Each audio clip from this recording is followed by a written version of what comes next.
Okay, so we are going to start with A Man of the People by Chinua Achebe. And in the next few sessions, we are going to do a detailed discussion and refer to the text as well. So the novel itself, Chinua Achebe's, the previous novels, especially the trilogy starting with Wretched of the Earth, is set in Nigeria. Now, A Man of the People is set in a fictional country with imaginary towns like Bori, Orua, Anata. So these are all fictional towns. It's a nameless fictional country, but most readers believe that the setting of the novel is Nigeria. And he has succeeded, the writer has succeeded to use his setting to make its fiction sound very real and in terms of the time and place. The book is narrated in the first person by Odily, a young teacher who is who comes across initially as a very idealistic and intellectual young person. The story is told both in dialogue and in exposition through Odyly's eyes, right? We see the story, we see the world through Odyly's eyes.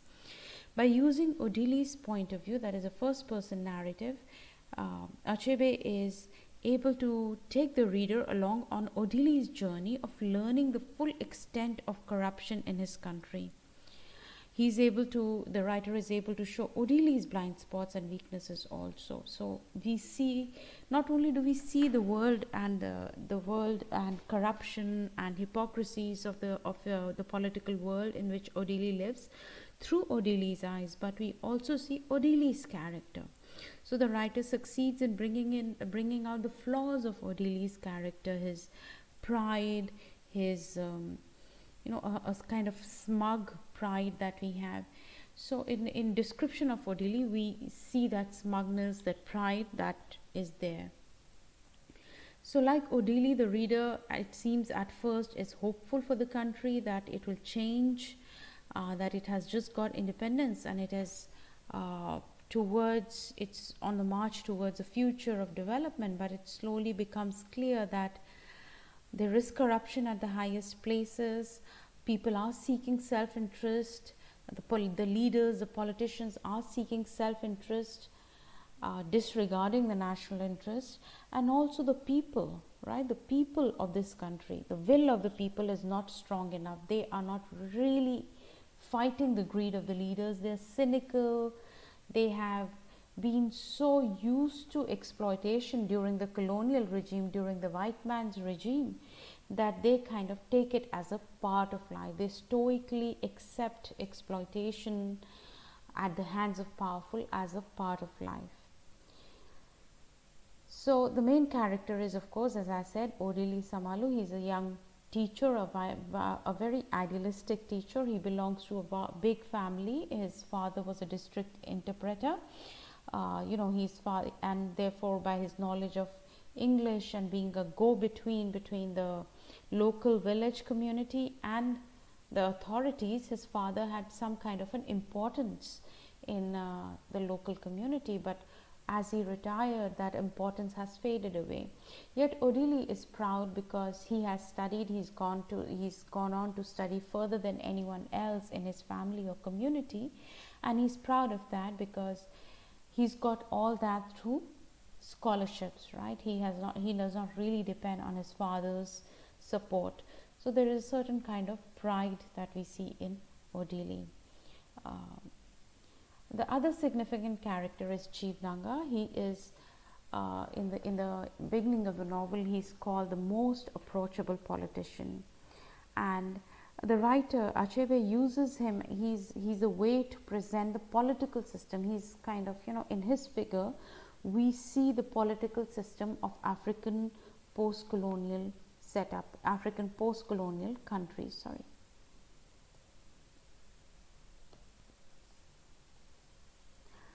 So the dilemmas of a new country, the continuing effects of colonialism, the hypocrisy, the corruption, the use, the manipulation of national consciousness, we see Chief Nanga as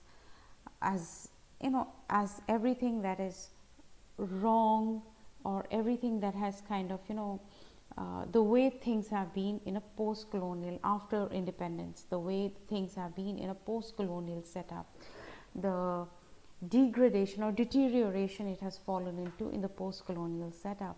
In our discussion earlier on, as I told you, the colonial, the growth, the post-colony, the national sentiment, especially in a colonial, in an erstwhile colony like in Asia, India, Nigeria, it does not grow organically because the colonial system broke down the earlier systems of governance. So probably the new nation state, the national consciousness might have developed from the earlier pre-colonial system, but with the colonial power that system broke down, and when the colonizers left, there is a kind of a vacuum, and that vacuum is filled with greed. That vacuum in post-colony is filled with a class that's looking for, that is seeking self-interest, and therefore we have corruption. And this is especially understandable, this is especially relevant because the widespread impoverishment during the colonial regime. So in a way, what we see in post-colony, the colonial system, the political system of the post-colony is a kind of it is an impact, it is an effect, it is an aftermath of colonial impoverishment and its complete breach of the local systems of governance. The chief themes of this novel are, of course, as I said, political systems, the conditions on post-colony. Of course, the tussle in the politics between power, between this tussle to retain power and fighting for power in various political factions, fighting for power to get power. That is an important theme. The class conflicts, of course, between the elite, nationalist elites, the haves, people like Chief Nanga, and the have-nots, the local people, the masses, who have become so used to exploitation that they really do not see anything wrong with the corruption at highest places. But eventually, the system falls because of various reasons, right? Because of various reasons. So there is class conflict is an important aspect in this, or important theme of this novel. And then is a very important theme that runs through the plot, and which Achebe's, especially this novel, has been criticized and critiqued a lot, is the role of women. The theme of polygamy, right? The acceptance of polygamy, the prevalent or the complete, plot turns around on illicit sexual relationships, right? Illicit, illegitimate sexual relations, promiscuity. So the story turns around on these relations, which brings into forefront what is the question of the role of the women in the public sphere, because most of the women that we see here are sexually exploited. Often they're also a kind of a appendage of women. They do of the men. Sorry. So they're an appendage of the men. They do not really have a separate identity. Even the educated ones or the professional ones, like Elsie, who's training to be a nurse or a lawyer, they do not really have any role except as the plot turns around on the illicit sexual relations with the women. So they're kind of sexual objects, and they do not really have an important role in the public sphere. Like politics is where men have power and they play political roles, whereas women are just kind of appendage of men, the wives, they're kind of superficial presence in association with men over there. So these are the chief themes of this book.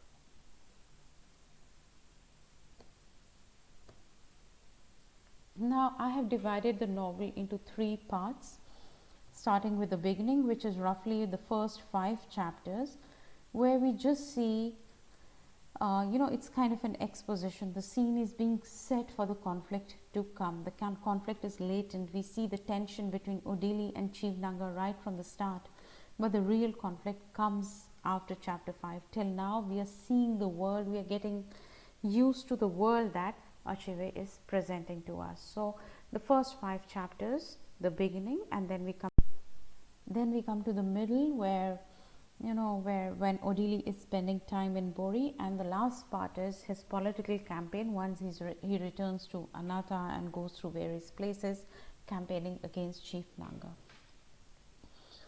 So the book begins, I think it's a very interesting beginning. It begins with this school function where Chief Nanga is the chief guest, right? He's a chief guest, and let's go and read a little bit from that particular some excerpts from that part of the text.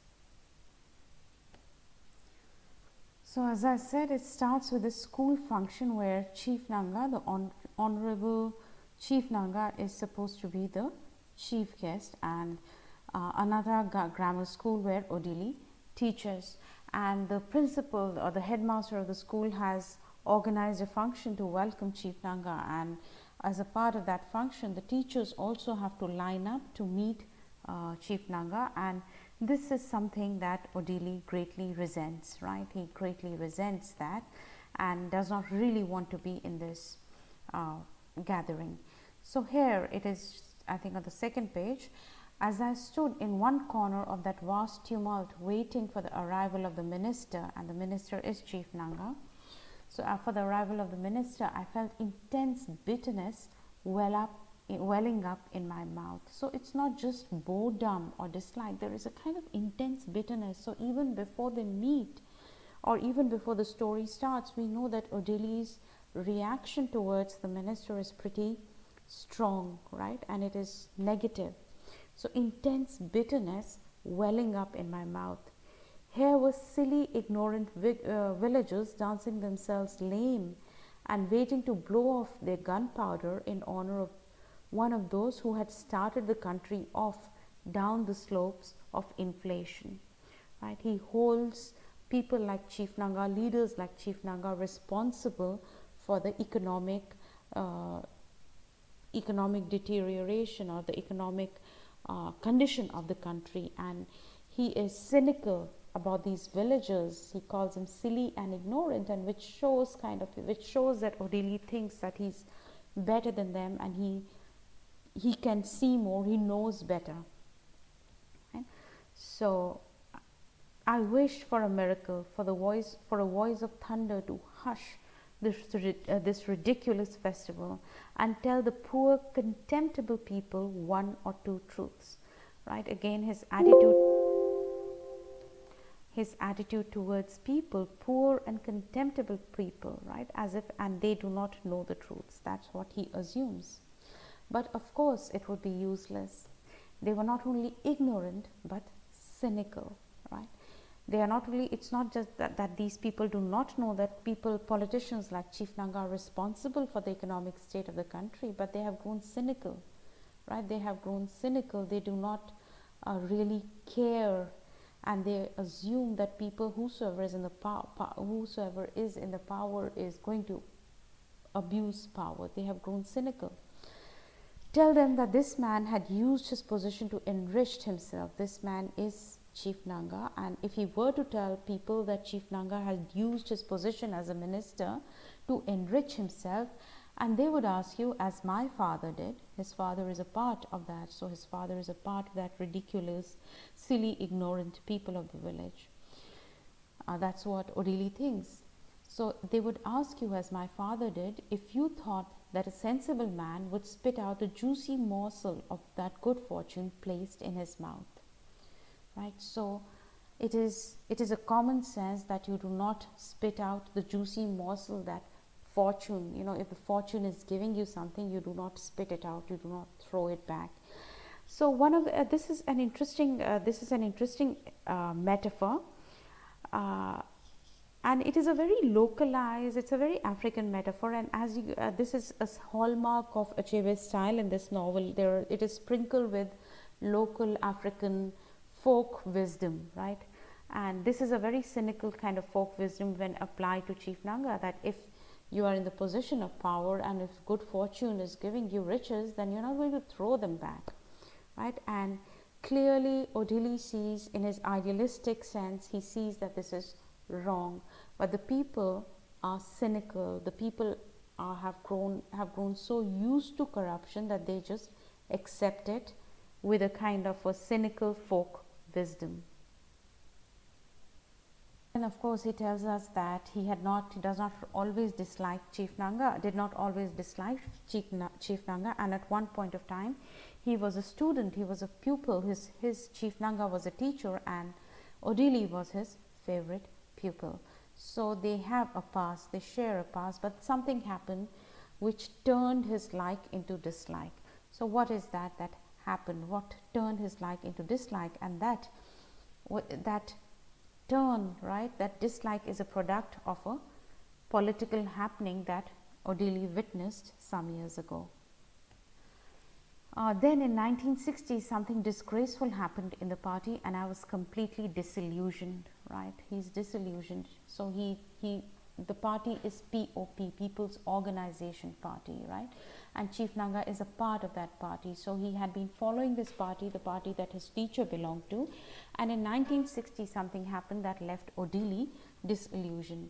Remember, the date is important. If we are to equate this country, this fictional nameless country, with Nigeria, then 1960 is a time when Nigeria got independent. But clearly this is not Nigeria, or this is something else that is happening altogether in this fictional country, and that is that the finance minister, there is some kind of a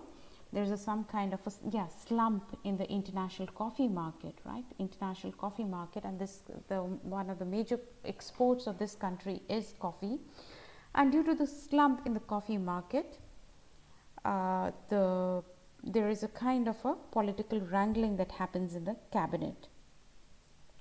So the finance minister, who is a first-rate educated economist with a PhD in public finance, he proposes a plan, whereas the prime minister, who is more of a populist, who is more about wooing, who cares more about public sentiment, voters, and so on. The finance minister suggests some measures, some strict measures, whereas the prime minister does not want to take those strict measures because he cannot cut down the price paid to the coffee planters at that critical moment. So the National Bank should be instructed to print 15 million pounds, this is something that the finance minister did not suggest, and there is a kind of a tussle between coffee prices and the international slump, which leads to the prime minister sacking the finance minister and other cabinet ministers who did not agree or who sided with the finance minister's solution. So the prime minister sacks them, and the people who support Chief Nanga belongs to this group of ministers who support the prime minister. Now this sacking, this conflict within the government, of course, it's broadcast on television, it's broadcast on radio, and it takes on a much larger takes on much larger issues within it. So the student union is involved, and media is involved, and everyone carries prime minister's version of the story. The newspapers and radio carried the prime minister versions of the story, and consequently, when the prime minister's version of the story comes out, we, the people, right, the people who hear one side of the story are very indignant, and they are also against the finance minister and the learned people who had suggested some other stricter solution. So then these cabinet ministers who had sided with the finance minister are not called the miscreants, and there is a vote of confidence for the leader and against these miscreants, and the whole country was behind the leader. The leader is a prime minister. The whole country is behind the prime minister and against the finance minister and this gang of miscreants. The media, of course, adds, this is such a common scenario that we would see in the world today. The media, like the newspaper, Daily Chronicle, an official organ of the POP, right? So the Daily Chronicle, an official organ of the POP, had pointed out in an editorial that the miscreant gang, and this miscreant gang is finance minister and the cabinet ministers with him, the highly educated people who were the part of the government. They were the dismissed ministers. So, as the dismissed ministers were now called, were all university people and highly educated professional men, right? So they are professional, and the solutions they suggest are not populist. So they are ousted from the government.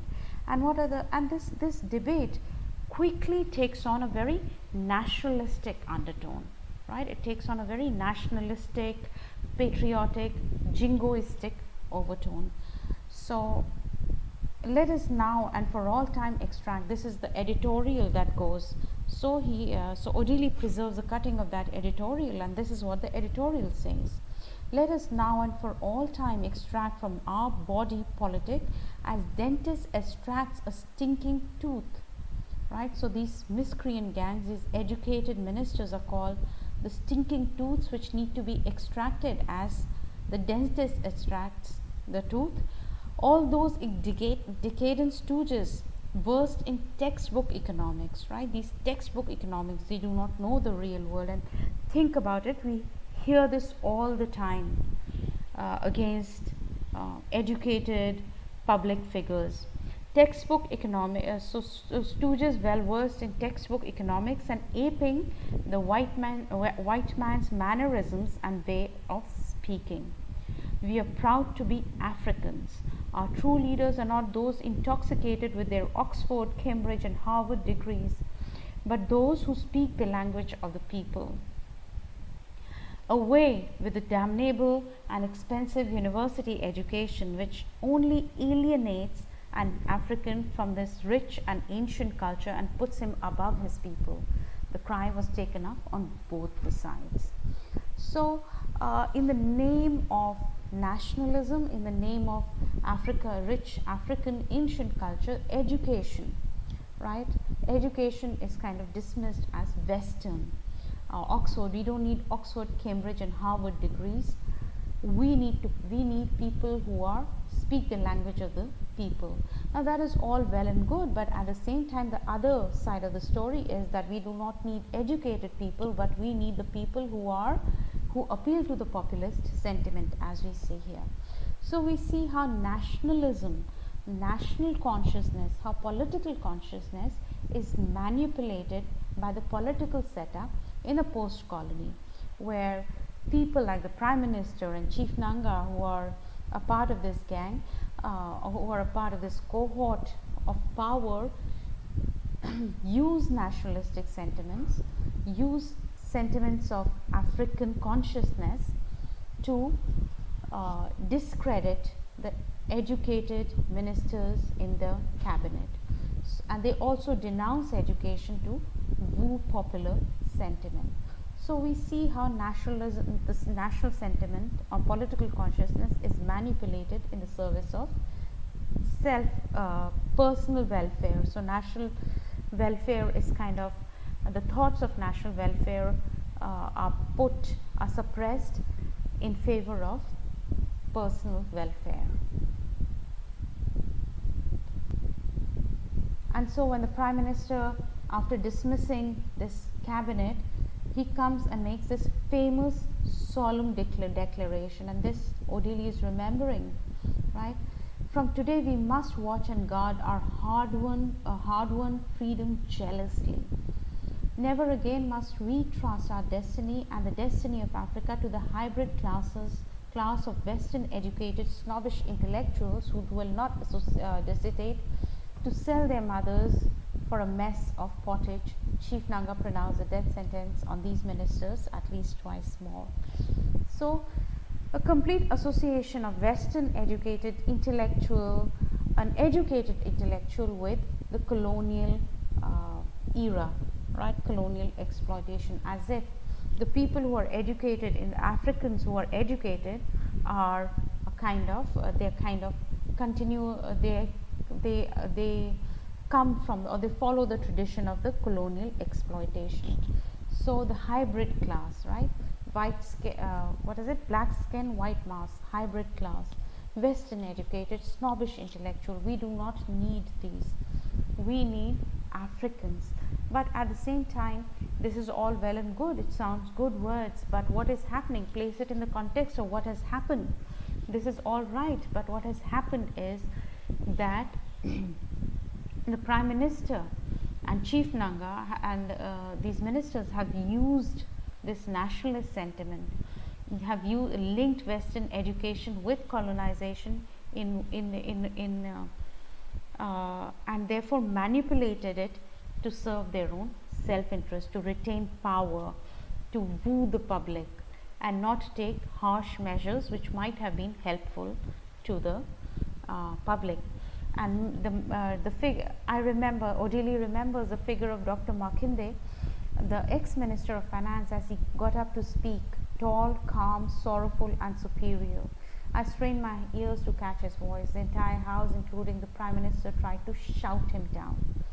Right? So the silence, not only is that, you know, this Western educated, they are giving names, they are labeled, and they are silenced. They are completely silenced and then dismissed. They are completely dismissed. They are labeled traitor, coward, and so on.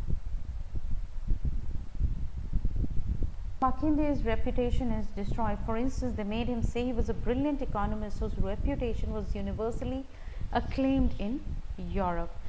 As if this is problematic. Universally acclaimed in Europe in itself, as you can see, is problematic. Europe is not the universe. But, you know, can you see how dismissing a minister who's acclaimed in Europe just because he's acclaimed in Europe, that is his discredit. So that in itself shows the problem of this setup, and it is exceptionally glaring because later on we learn that Chief the Honorable M.A. Nanga, is actually later on, when in the present, he's so excited about his honorary doctorate from an American university, right? So while at this, you know, it is kind of two-way, it's a paradox. On the one hand, focus on Africa, denounce Western education, denounce colonial mindset, but at the same time a sense of inferiority which leads the African leaders like Chief Nanga to still pursue and get excited about this honorary degree bestowed on him by some American university.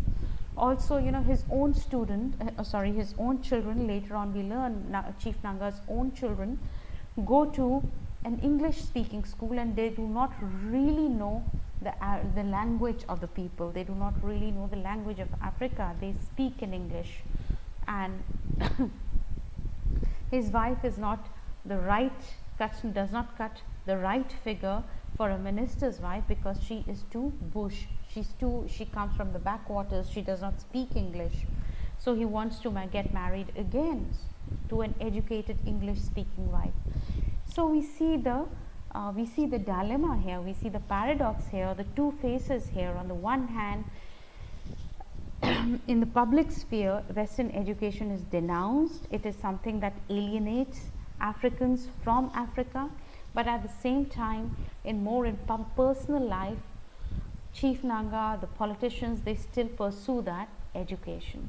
So it is kind of two-faced, complete different attitudes in the public life and in the personal life towards English, towards Western education. So this incident is important because it shows, it gives us some idea of Chief Nanga's character. It also shows us Odily's character, right? We learn that he's idealistic, and we learn that he can see, he's not did not go with the tide of the people who were following and who favored the Prime Minister. He can see the wrong that is going on, that is being perpetrated. But when he tells us about Dr. Makinde, we can see, you know, the way he describes, Odily describes Dr. Makinde, we can see that he clearly admires this poor finance minister. So it kind of reveals the backstory, it reveals Chief Nanga's character, and also gives us a glimpse into Odily's character. And this is the last time that Odily saw Chief Nanga. This is how he remembers, and that is why he dislikes Chief Nanga. However, as the meeting progresses, we also realize that Odily, although he is He has an incisive insight into the situation. He is also a little naive and young and susceptible to Chief Nanga's charms. So look at this, how he describes Chief Nanga coming in. The man was still handsome and youth looking as ever. There was no doubt about that. And the proprietor, the headmaster, now introduces everyone. The minister had a jovial word for everyone. You could never think, looking at him now, that his smile was anything but genuine. It seemed bloody-minded to be skeptical, right? It seemed as if you are being bloody-minded, excessively cynical if you were being skeptical. And when they are introduced, when Chief Nanga is introduced to Odily, Chief Nanga quickly recognizes his former student, and this in a way kind of appeals to this kind of, we see that Odily is highly susceptible to Chief Nanga's charms. So on the one hand, as I said, he is a little proud, he is a little arrogant even, because he mentions that he has a scholarship. He never really he never really took his father's help to get educated. So in fact, one of the reasons why I took this teaching job in a bush, right, in backwaters, not really in the city, so why I took this teaching job in a bush private school instead of a smart civil service job in a city with a car, free housing, etc., was to give myself certain amount of autonomy. He wants to be independent, and so he would not be a civil servant to a minister, although it would get him a better lifestyle. So there is a kind of pride in him. There is a kind of a well-deserved pride. He's got scholarships and everything, and he has taken up it purely on merit, right? I had scholarships both to secondary school and to the university without any godfather's help, but purely on my merit. So he wants to be independent, and therefore he has been teaching in this small grammar school, looking forward, planning for greater education in Europe sometime. And when Chief Nanga offers him help, he is a little skeptical because he wants to preserve this autonomy. But we also know that he is highly susceptible to Chief Nanga and his charms. And so Odily goes to the city, right? He goes to the city where Chief Nanga has invited him, and he goes on to stay with Chief Nanga, and he's astounded. He is astonished by the luxury. All I can say is that on that first night there was no room in my mind for criticism. So it's very interesting, because it's that luxury which makes him susceptible, right? Not Chief Nanga's character, not his uprightness, not his honesty, but luxury of his house. So do we see a kind of a materialistic trait, a materialistic undertone in Odily's character as well, right? He's naive. He's first taken on by minister's charm, his smiles, and then by the luxury of his house. I was simply hypnotized by the luxury of the great suite assigned to me when I lay down in the when I laid in the double bed, riding in the cushion of the air and so on. He says that I had to confess, if I were at that moment made a minister, I would be most anxious to remain one forever.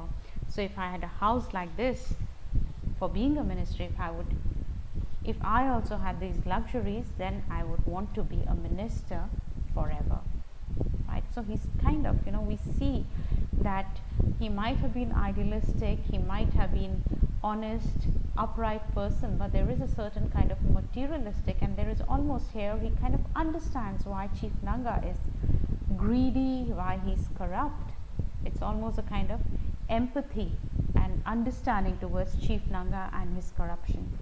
And he goes on to say, a man who has just come in from the rain and dried his body and put on dry clothes is more reluctant to go out again than another who has been indoors all the time.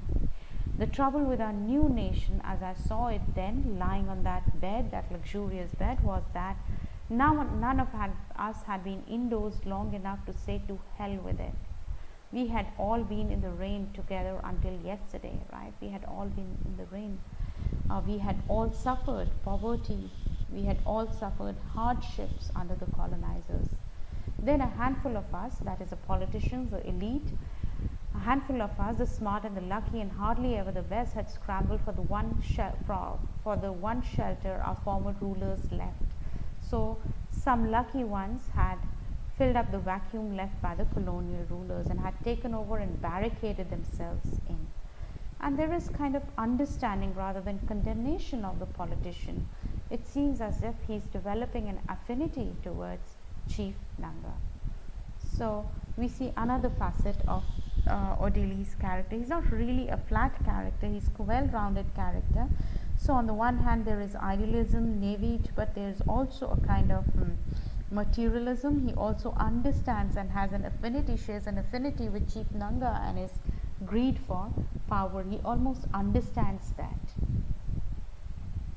This is also interesting because, again, as I said, the folk wisdom, so again the metaphors which are from day-to-day life in Africa, folk wisdom in Africa, we see Achebe using it again and again to give a sense of a setting, very distinct, very African. Another important aspect in this, or another important theme in the first 5 chapters is this 2 encounters with the Westerners that we see. The first is when Jean and John, they visit the minister, and they call the minister by the first name, and his wife also, instead of calling them Chief Nanga and Mrs. Nanga, they call him Mika and Margaret. And Odily is quite surprised. He says, whom I had, hi Jean, hi John, replied the minister, whom I had never heard anyone call Mika until then. So if you remember in earlier on, when in the function, when one of the teachers refers to his earlier nickname, Chief Nanga is unforgiving and he is offended. But here he is pleased, right? He is pleased. So why is he pleased? Is it because why is he pleased when these Westerners call him by his first name, but he cannot take it from his countrymen? Why? Think about it. Is it still a problem of a certain kind of colonial hangover, a residue of colonial attitudes? He seemed quite pleased actually. I was greatly shocked. These 2 people were no older than I, and yet had the impudence to call Chief Nanga his now almost forgotten Christian name. But what shocked me even more was his reaction. I had turned quickly and anxiously to watch his face contort with fury, but no, he replied sweetly. I was dead certain that if I or any other of our people, for that matter, had called him Mika, he would have gone rampaging mad, but perhaps I shouldn't have been so surprised. We have all accepted things from white skins that none of us would have proved from our own people. So much for decrying or dismissing or condemning Western education, when you accept these things which you would not, these incourtesies, cultural incourtesies, these cultural ignorance from the Westerners. You accept it, and not only you accept it, you are pleased. He is pleased. All right. So this this complete dismissal of cultural courtesies by the Westerners is accepted by Chief Nanga. Mrs. Nanga, whose Christian name I hadn't even known until now, seemed less happy. So so Mrs. Nanga is less happy, but Mika is, or Chief Nanga is quite happy. And Odily, quite incisively as he is, we know he's quite an insightful, he says that it is because of race, it is because of our colonial attitudes which we still inherit. So even though we have become independent, we still have this kind of, we are still intimidated, we are still flattered by white men and women noticing, and white men and women, we are still flattered by these friendships that white men and women might offer.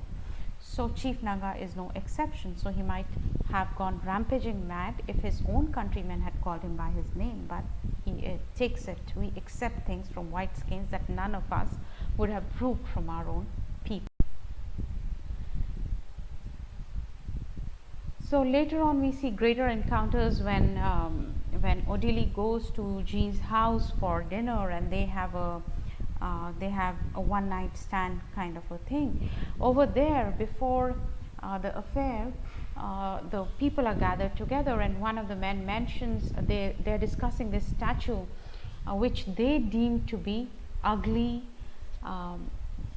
which they deem to be inappropriate. And one of the men over there mentions that he saw an old woman shaking her fists at the statue, and the man assumes that she is angry and she does not like the statue, she hates the statue, and that is why she's shaking the fists at the statue.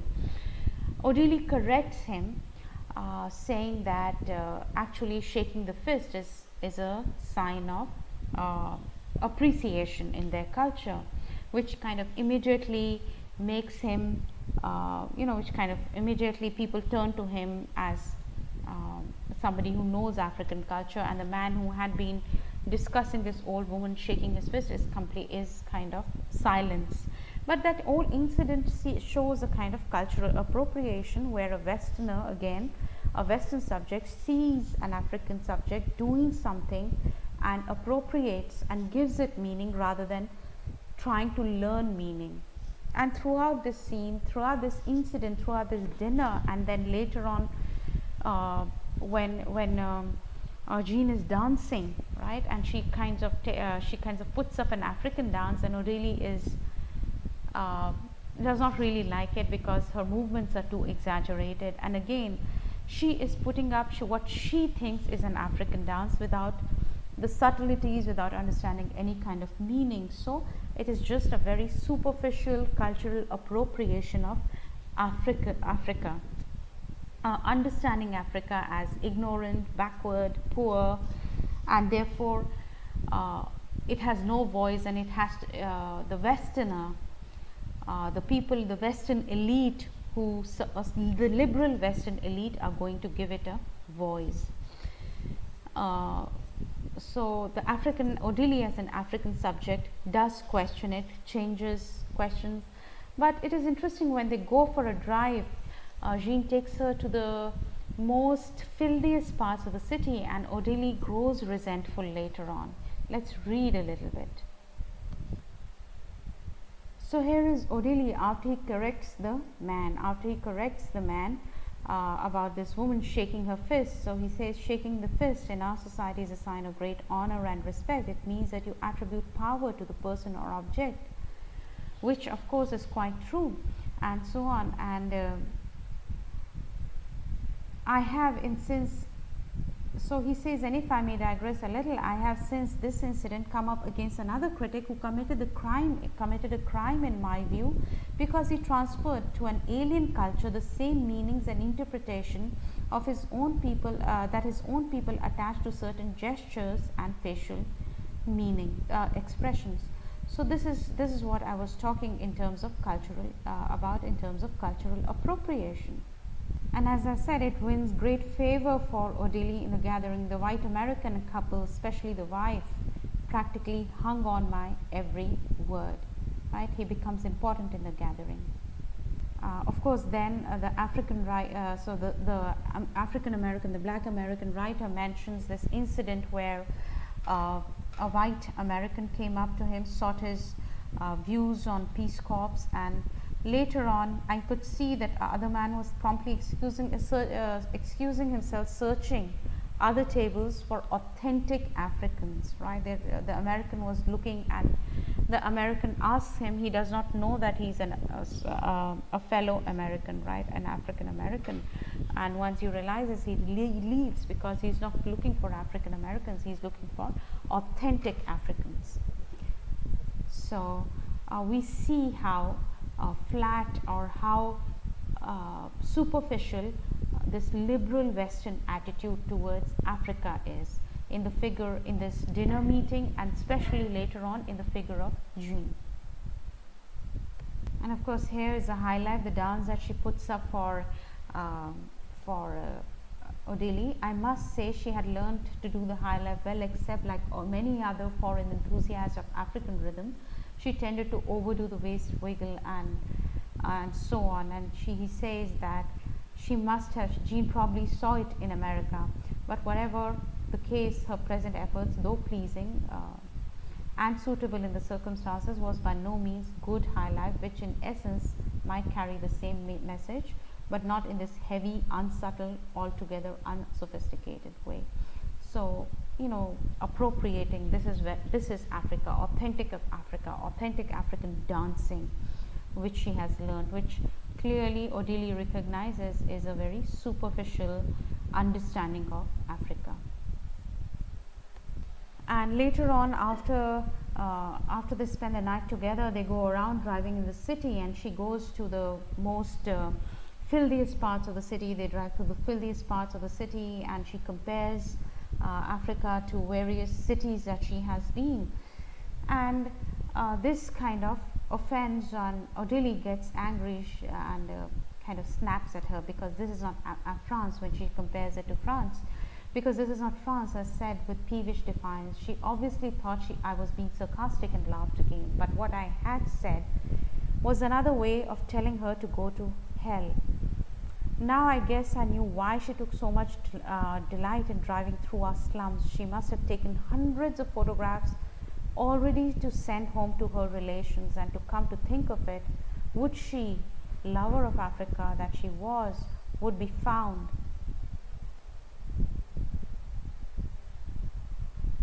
near a black man in her own country, when, and so on. So an illicit affair in Africa with a black man, something that she would never do in her own country, right? So Africa as a place where she's experimenting. And of course then he says, we talked about this authentic Africa. What is authentic Africa? She would probably have taken pictures of the slums and sent it to her relations back home. Africa, right? The poverty, Africa, India.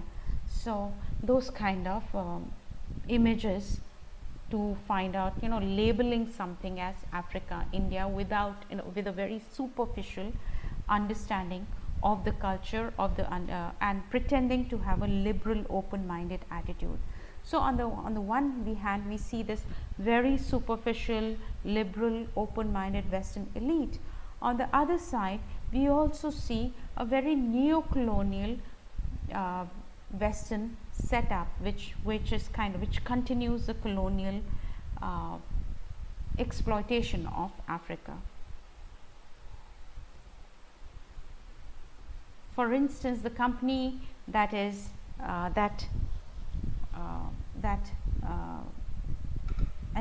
repeatedly surfaces the mention of British Amalgamated, the company that repeatedly surfaces, the name that repeatedly surfaces in association with various politicians, like later on, yes, Chief Nanga. The Daily Mashit, for instance, carried a story that showed that Chief Nanga, who had himself had the portfolio of foreign trade until 2 years ago, had been guilty of the same practice and had built out of his gain 3 blocks of 7-story luxury flats at £300,000 each in the name of his wife, and that these flats were immediately leased by British Amalgamated at £1,400 a month each. So British Amalgamated, a kind of a company that is still meddling with the political and developmental affairs of Africa. Right, he's arguing, if you remember, when Odily comes to the house, he's arguing with another minister because they have to tar a road, they have to make a road, and the engineer has given out some objections, and Chief Nanga is really dismissive of the engineer and any objections to that would stop the tarring of the road. So he had 2 good reasons for wanting the road tarred: next election and the arrival of his buses. It doesn't mean I have 60,000 pounds in the bank, he hastened to add. I'm getting them a never arrangement from the British Amalgamated. So British Amalgamated giving him this money for the buses or whatever on a never arrangement. I wasn't too sure of the meaning never at the time, but I suppose I had a vague idea that the buses were a free gift, which in the circumstances would not have been beyond the British Amalgamated, right? So we see this neo-colonial corporation, right, like British Amalgamated, interfering with the politics, getting kickbacks, or the politicians getting kickbacks, or some kind of interfering with the politics, retaining control, the neo-colonial exploitation of the post-colony. So Achebe shows this continuing operation of British Amalgamated in the story, and it shows how British companies still wield their power. Britain still wields power through corporations like British Amalgamated in business dealings, which demonstrate neo-colonial influence by the British on their former colonies. So Achebe shows Western contribution, the contribution of Western attitudes, whether it is a liberal, superficial liberal open-mindedness, which is not actually mindedness, but actually a very close-minded labeling of Africa, right? So where you click pictures like Africa poor and so on, as we discussed. So on the one hand, this very close-minded but seemingly liberal attitude. On the other hand, this neo-colonial corporations that continue to exploit the nascent new nations, newly emerging nations, the effect they have contributing to the further degradation of the society, contributing to corruption in politics and greed that Achebe is holding up to examine in this novel. So we see all that in the novel. These British. So the first 5 chapters kind of lay the groundwork for the conflict to come. We already get a sense of relationship between Chief Nanga and Odily, the tense relationship. Odily is highly susceptible, although he's insightful and incisive, but he's highly susceptible and naive, and he's taken in by luxuries and so on. Chief Nanga, his power, politics, and also his collusion with the neo-colonial corporations that kind of to maintain his power and authority and his riches. We also have seen the role of women do not have any unique voice or freedom or independence. They are just appendage to male characters like Mrs. Nanga or Edna. The Chief Nanga is ready to marry Edna, a young university student just out of university, ready to marry much older Chief Nanga because he's a minister, and Chief Nanga is because he needs a young English speaking wife. So women are more like objects, and even when they are professional like lawyers or nurses, even when they're educated, they're still objects of exchange. They're still used as sexual objects. So the first 5 chapters kind of lay the groundwork, do the groundwork for the story to come. We see that it is an extremely African. Achebe presents us these characters who are essentially African characters, and this novel, which is essentially African, whether it's a landscape, whether it is, again, as I showed you, the references to folk wisdom, folk sayings. It is a very African book in terms of its style, tone, its landscape, its setting. And even though it is a fictional book, it is clearly, you are never in doubt that it is set in Africa. Whether it is a description of politics, power, people, culture, the repeated references to folk wisdom, saying, the social hierarchies, the attitude of people, we see Africa, the Africanness of the novel reflected in all these aspects. So now we move on to the next. After this, we move on to the middle, where the conflict happens between Chief Nanga and Odily, and then towards the end, where Odily returns to his village, his smaller hometown, and mounts a political campaign against Chief Nanga. That's towards the end of the novel. That we'll discuss in the end. So with that, we have covered the beginning, the first 5 chapters of the novel. I have already recorded background, so if you haven't watched that, this lecture would make much more sense if you can watch the background. It would also be a good idea to watch the videos on Caribbean literature, so that later on we can draw parallels or see the similarities and the differences between Caribbean and African literature. So please watch the earlier videos, and Please watch the forthcoming videos on the next two parts of the novel. Thank you.